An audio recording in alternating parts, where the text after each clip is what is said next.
Sheik of the Mountain. The year was A.D. 1090.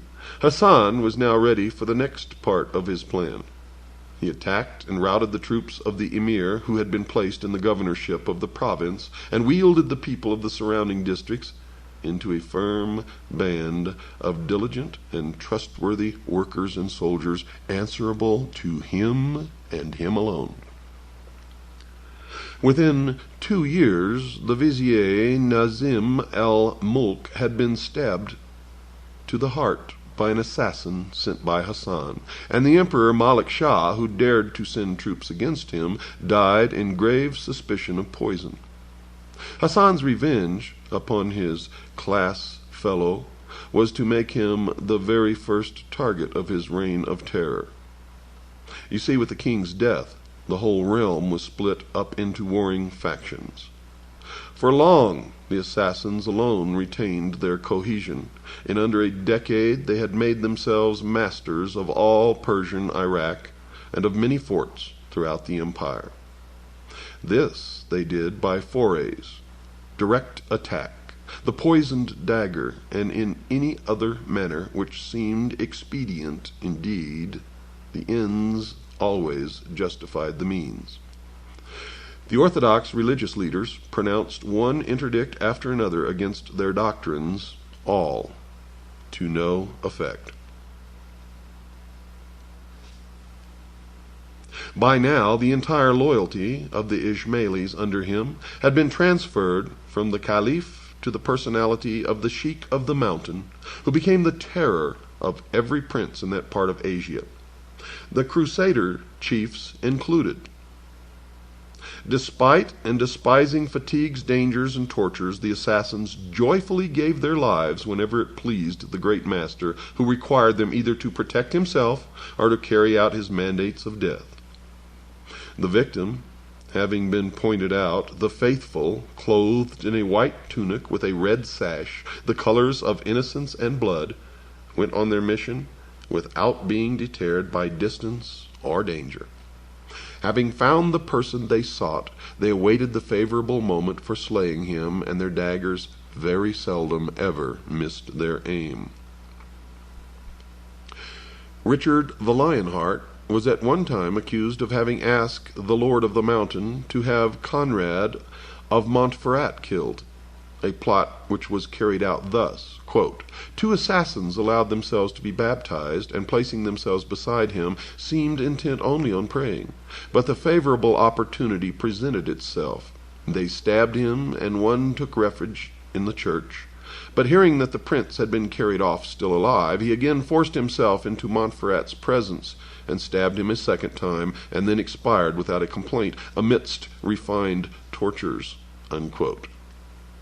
You see, the method of controlling men's minds that Hassan had perfected was extremely effective and powerful, and not even one incident of one of his followers failing to carry out his orders exactly can be found. The order of the assassins had perfected their method of securing the loyalty of human beings to an extent and on a scale which has seldom been paralleled. The assassins carried on the battle on 2 fronts. You see, they fought whichever side in the Crusades served their purposes. They fought with the Knights Templar, and they fought against the Knights Templars. At the same time, they continued the struggle against the Persians. The son and successor of Nizam al-Mulk was laid low by an assassin dagger. The Sultan, who had succeeded his father, Malik Shah, and gained power over most of his territories, was marching against them. One morning, however, he awoke with an assassin weapon stuck neatly into the ground near his head. Within it was a note warning him to call off the proposed siege of Alamut. Well, he came to terms with the assassins after that, powerful ruler though he undoubtedly was. You see, the assassins eventually had what amounted to a free hand in exchange for a pact by which they promised to reduce their military power. It was during their pacts, their treaties, their battles with the Knights Templars, That many, some say most, some few even say all, of the Knights Templars were initiated into the mysteries. Hassan lived for 34 years after his acquisition of Alamut. On only 2 occasions since then had he even left his room, yet he ruled an invisible empire as great and as fearsome as any man before or since, they say. But his empire may still exist today, changed and melded with other sects of the mysteries. Hassan seemed to realize that death was almost upon him and calmly began to make plans for the perpetual continuance, folks, of the Order of the Assassins. And we now begin the latter days of the Assassins, which we will not finish in this hour, but will finish in the next. The ruler of one of the most terrifying organizations the world has ever known was without a lineal successor. In fact, he had both of his sons killed, one for carrying out an unauthorized murder, and the other for drinking wine. Certainly a case of do as I say, not as I do. He called his 2 most trusted lieutenants from the strongholds which they maintained on his behalf, Kia Buzurg Umid, Kia of Great Promise, and Abu Ali of Qazwin. Kia was to inherit the spiritual and mystical aspect, while Abu Ali attended to the military and administrative affairs of the order.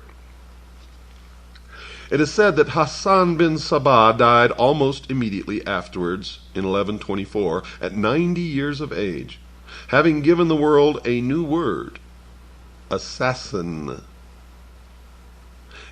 Assassin in Arabic signifies guardians, and some commentators have considered this to be the true origin of the word guardians of the secrets, which the Knights Templar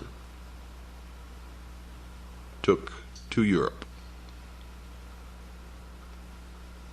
The organization of the order under Hassan called for missionaries, friends who were disciples and Fidavis devotees. The last group had been added by Hassan to the Ismaili original, and these were the trained killers. Fidavis wore white with a girdle cap or boots of red. In addition to careful coaching in where and when to place the dagger in the victim's bosom, they were trained in such things as languages, the dress and manners of monks, merchants, and soldiers, any of whom they were ready to impersonate in carrying out their mission. The chief was known as Sayyidna, which means our prince or leader, and popularly, because of the mountain stronghold of Alamut, as the Sheik of the mountain.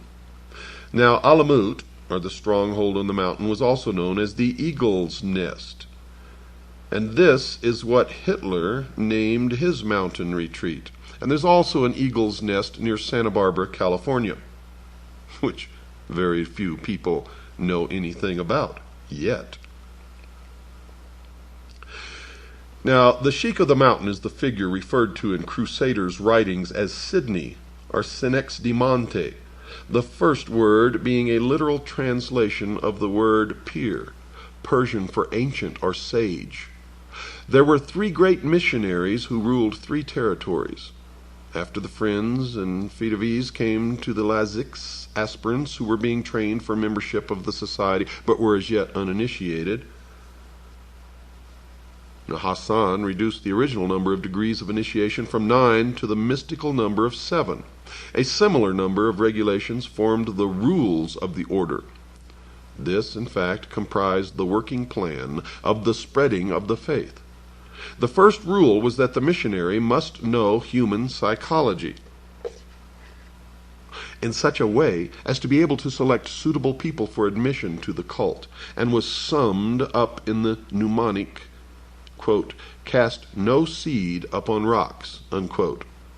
The second rule of procedure was the application of flattery and gaining the confidence of the prospective member. Third came the casting of doubt into the mind by superior knowledge. Fourthly, the teacher must apply an oath to the student never to betray any of the truths which were to be revealed to him. Now he was told as the fifth stage that Ishmaelism was a powerful secret organization, supported by some of the most important figures of the